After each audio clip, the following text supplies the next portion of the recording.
when you fight and you know no other way than winning, and money comes into it, normally respect comes into it, and finding the advantage over opponent comes into it. That there was no liability since the gloves had been tampered with after they were delivered by Everlast. Well, that's true.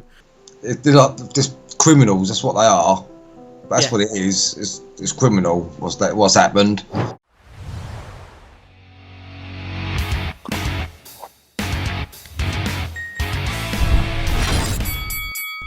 Hi guys, and welcome to Boxing Histories for Fighters Talk TV Boxing, or FTTV Boxing. And today I'm with my great pal Max. How you doing? I'm all good, guys. I'm all good. And we're going to talk about Billy Collins Jr., an absolute tragedy that happened in the ring. So before any further ado, Max, why don't you set the scene and tell the world who Billy Collins actually was? Well, Billy Collins was a young, talented boxer, right? And unfortunately, come to his demise in 6th of March 1984, which was after his bout with who is it? What's his name? Can't remember his name now. That's very good. Luis Resto. That's it. That's it. I've got it there. I missed it. That's so good. I'm the boxing historian. Anyway, so what basically happened? Let me picture the scene, guys. We're obviously cutting over it, so hopefully our editorial team are doing a wonderful job. So what actually happened is Luis Resto, they were fighting Billy Collins. I think it was a 12-round fight, and Billy Collins' opponent, Luis Resto, had plaster of Paris in his gloves. Okay, so essentially when it goes in as powder form, it's fine. But as the fight continues and water goes on the gloves, the sweat from the gloves, it becomes plaster of Paris, becomes rock hard, and in the end, done some huge amounts of damage. Oh mate, his face was absolutely battered. I mean, it was totally wrong. So essentially what he was doing is he was using bricks. That's what he was doing. So he's smashing Billy Collins Jr. with bricks. Up till then, he had 14 wins, 11 of them by knockout. The only one defeat was this in the light middleweight division. And, you know, sadly, he met his demise, as you said, mate, on the March 6th in 1984. Yeah. Now, there's so much cheating in boxing, right? You know, the commissions have done awful amounts to sort of stretch it all out. You know, everyone wants a nutritionist now. Everyone's got a, dietitian. Everyone's got a strength and conditioning coach. They didn't have that back in those sort of days. No. And this is one of two cases I know about. The next case, Margarito, which we'll talk about another time, it was actually alleged that he was doing that sort of anyway, and there was some more around that fella, but we'll talk about that. But as a result of the damage done to Billy Collins, they said that he went into a big depression afterwards, and thank God his father was there to catch it, because he went to shake his hand and went, hang on a minute. As he's got older, he wouldn't let the gloves go. And he started away to the ref, went, oh, this ain't fucking hooky going on here, and they actually cut his gloves off in the ring and kept hold of them. Yeah, and it was determined. I mean, that the cheating is just unbelievable. You see, go on, mate. I'm sorry, they're saying there was more than an ounce of his padding missing, and they must have replaced that with the powder for the plaster of Paris, basically, to make up for that. I mean, what sort of person would do something like that, just to destroy someone or just for winning? Right, you have to understand the mindset of fighters. So when you fight and you know no other way than winning, and money comes into it, normally respect comes into it, and finding the advantage over opponent comes into it. Yeah. And that's where this has gone. There's been plenty of people that have cheated and all the rest of it. But this sort of thing, there's two cheats I don't like, right? The one who are blatantly taking steroids, so the Jamil Miller one, where he was actually injecting himself. Yeah. Right? And the one who do this. Yeah. To this guy. What people don't understand is this is the only sport in the world where you can legally kill someone. Yeah. And people have. Not too long ago there was a Filipino boxer who died in the ring. Yes. Oh, Kenneth. Is it Organo or something? Yeah. Or something? Yeah, this is how deadly serious this is. And this guy goes in there. So afterwards, of course, his family then say that because of the loss and because of how it was discovered, he went into a deep depression, started drinking, then had a car accident 6 months later. Yeah. And he died at the scene. Really, a real big tragedy. Absolute tragedy. Could have gone on to mega stardom and everything else. But, you know, he was heading that way. He could have been one of a legends, you know. Yeah. You know, and that's how I see it. And his life was cut short because of this. I don't know what this incident, blatant incident. You know what I mean? Cheat to win. And it's totally bad. It's totally bad. I mean, he didn't really lose the fight. It was ruled a no contest in the end. But it's kind of strange. So he was kind of undefeated. But you've got to just look at how he performed. Do you know what I mean? He did really well. KO, unanimous decision. KO. You know, and it goes back and further and further. This goes on and on. Yeah, I mean, they're not like today's fighters. You know, 2 fights a year. I mean, this guy was fighting quite a regular thing. He'd fought in the May 5th, then he was June 16th. That's when it happened. March 16th. You know, all in the same year, January 20th. So, and he's doing all of this. You know, not like in today where they wait sort of 6 months between fights. Obviously, that's more champions. But it just gets to the point of that this kid had done absolutely fantastically, and all of a sudden, his life is ruined. Yeah, his life was cut short because of what these pair done, you know. But just going back to the gloves were impounded by the New York State Boxing Commission, and is that there they knew the gloves had been messed about with, making Lewis punches harder, and you could tell by the state of Billy's face. And obviously they revoked the licenses permanently, and the pair of them, like the fighter and the trainer, were both sentenced for, was it 2.5 years? Yeah, for assault with a deadly weapon. Yeah, well, it says here in '86 they was convicted for assault and conspiracy and criminal possession of deadly weapons because the plaster of Paris wraps. I mean, and I think the Louis Resto was actually claiming he never knew anything about it. He did actually do it. And I think I watched a documentary once where he actually went to Billy Collins, the father of Billy Collins Jr., and begged for forgiveness, and I think was told that was in one, 2007. He made a tearful apology, but, you know, 2007 is far too late and he shouldn't have done it in the first place. You know what I mean? Well, 20 odd years later, isn't it? So, I mean, it's very difficult. You know, he lives in the Bronx, this guy, as he's done all his life, apart from that 2.5 years in prison. And since he came to New York as an 11-year-old to join his mum, his sisters. So, you know, from Puerto Rico. So Louis Resto is no stranger to heartache and pain. No, get me wrong. Yeah. But, you know, I just don't get why, if you can't win without cheating, you shouldn't be in the game. No, definitely not. Listen, I'll say this, and I'll take it back to a film called Cool Runnings for those of you who haven't ever seen it before. John Candy plays the coach that's allegedly cheated, or did cheat, for hiding weights in the front of his thing. Yeah, don't worry about Max smoking FI in this, guys. It's fine. It's healthy fags these times. You know, and he says that he hid weights in the front of the thing. And he said one of his quotes was, "If you're not enough, gold medal's a wonderful thing, but if you're not enough without it, you're never going to be enough with it." And I'd say the same to these guys now that fight. You're responsible for everything that goes on between them rings.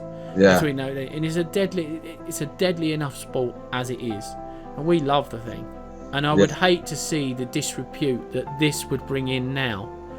You know, and I just feel that something like Louis Resto and people like that never ever should have been allowed, or ever should be allowed back involved with boxing at all. And to me, it's totally devastating for Andrea, which was Collins' wife. For his father, Billy Collins, and his mother and his sisters. Do you know what I mean? So they destroyed the whole family, you know, what they've done. And I think the 2.5 year prison sentence was far too lenient. You know, they basically killed that man. Yeah, it did. So that should have been mandatory 10 years. Well, I mean, I don't think they went out to deliberately. I think they did. They took padding out and replaced it with plaster of Paris. I think that's a deliberate act to really hurt someone. Well, I mean, it's interesting because after, I think Collins and his family actually sued a number of people, didn't they? They sued Lewis, the trainer, Resto, the fight promoter, Top Rank Boxing, inspectors, bouts referee, and Everlast, the manufacturer of the gloves, right? Now, for gross negligence and loss of income. The suit against Everlast was dismissed by the federal court, which found that there was no liability since the gloves had been tampered with after they were delivered by Everlast. Well, that's true, and that's fair. I mean, they can't do anything else. Senior and Collins' widow, Andrea, then sued the New York State Boxing Commission for failing to protect Collins. The commission argued that the term inspection was so broad that there was no way to determine whether the fight's inspectors could have done more than they did. It also claimed that Top Rank actually hired the inspectors and bore more responsibility for their behaviour. A court ruled in favour of the commission, and the court also noted that Collins' death ended any potential future damages. However, Collins' widow, now known as Andrea Collins-Nall, attempted to reopen the suit and the request was denied. The state subsequently changed its rules to prevent a repeat of what happened to Collins, and the Collins family never saw any compensation. Yeah, it's disgusting. I think you put your life you put your lives on the line to entertain people, and this happens, and there's no compensation for your loved ones what are left behind. I tell you, it's terrible. It's absolutely terrible when a fighter dies in the ring of a good fight. When I say a good fight, I mean a fair fight. But it's worse when it's this. And Tony Bellew said that it's only going to take one death due to performance-enhancing drugs before someone is going to have to wake up. And all these sanctioning bodies are going to have to take responsibility. Yeah. You pay your fees to the sanctioning body. I think there's been an argument it's 3%. What are they doing? My argument is this. If I'm paying into something that's supposed to be I'm acting in the interests of, then they have a set of responsibility to the fighter to assure that everything is fair and above board. But also, the management team of Billy Collins should have inspected the gloves. His own fight promoter should have bore responsibility for it for not protecting him adequately enough. You know, there's a whole host of different people that should have faced legal action as a result of this. And at the end of the day, you know, Resto himself not only admitted to knowing that Lewis had tampered with his gloves, but he'd done so twice before. Yeah, it's they're like just criminals. That's what they are. That's what it is. It's criminal. What's happened? And to be honest, no need for it. Now we can't, and I couldn't, in all honesty, attribute Collins' death to what happened. And the reason I say that, and I don't mean any offence to his family, his friends, his loved ones, I really don't. When you get behind the wheel of a car and you're drunk, you bear your own responsibility. Yeah. And when you get behind the wheel of a car and you're not in full control of that vehicle, whether it be drink, drugs, whether it be lack of concentration, you are being the driver, you own the responsibility.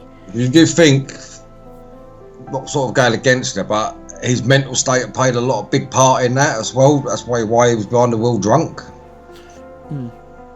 Well, I don't think he was. There was nothing to say that he was drunk, but his family were claiming that he turned to drink to cope with what had actually happened. Yeah. What had actually happened. And I think, you know, it's really difficult because he lost his career, wasn't it? You know, he suffered a torn iris, permanently blurred vision, which left him unable to box. Okay, so he'd had all his livelihood taken away. There was no light at the end of the tunnel of earning an income from fighting, of which he'd done up to that point thing, you know? Yeah, there wasn't much for them, you know, in them days, you know. He put his life into this, so basically that's all we knew.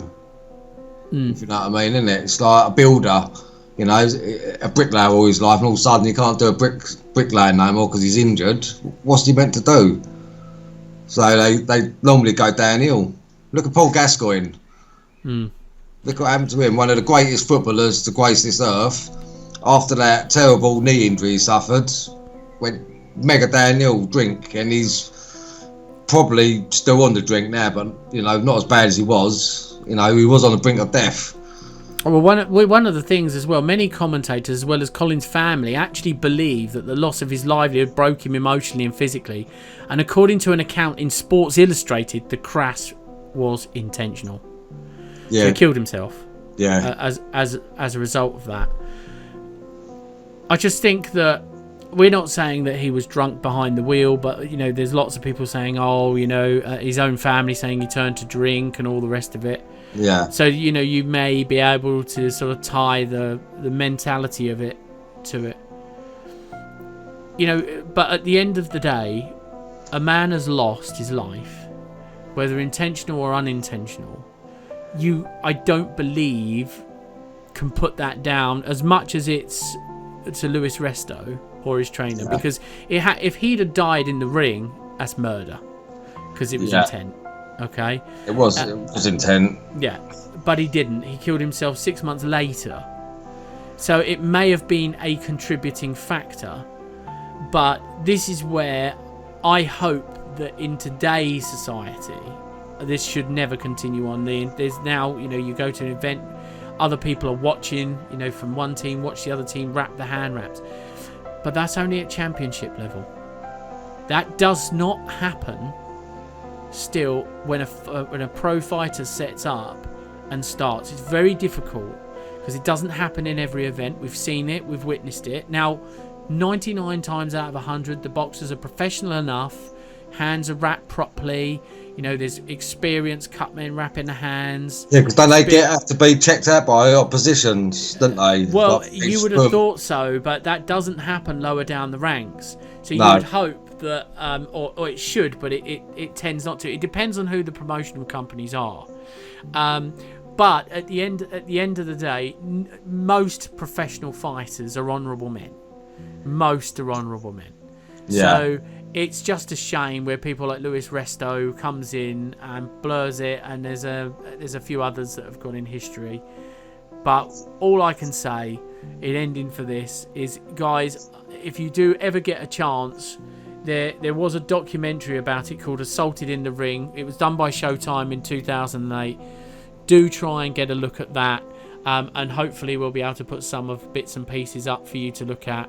But I'm sure there'll be a link in the description. Yeah, I'm just reading here. Sorry to just cut in. Then it was like they say about Collins attempted to return to everyday family life, but he found it almost impossible. He even lost 2 jobs, and then that spiraled into depression. Yeah, and in 1984, with depression and how it was very difficult to diagnose and treat. Yeah, it's saying he began smoking marijuana, drinking heavily, and had violent mood swings. Then followed they threatened his marriage and wife. He was also 18 months pregnant, or 18 and pregnant then. That's it. It was all terrible. Anyway, guys, in closing now, I just want to say, God rest his soul. You left your legacy on a sport. It was absolute tragedy what happened, and we wish his family, his loved ones who survived him, all the very best. And he will always be remembered. And certainly this video is to remember and honour him. Yeah. And we do wish his family all the very best. Once again, guys, thanks very much for joining us here at Boxing History. Don't forget to hit the like and subscribe button. And of course, from both Mad Max and Tubbs, or Andy, we'll see you again very soon on the next one. Bosh!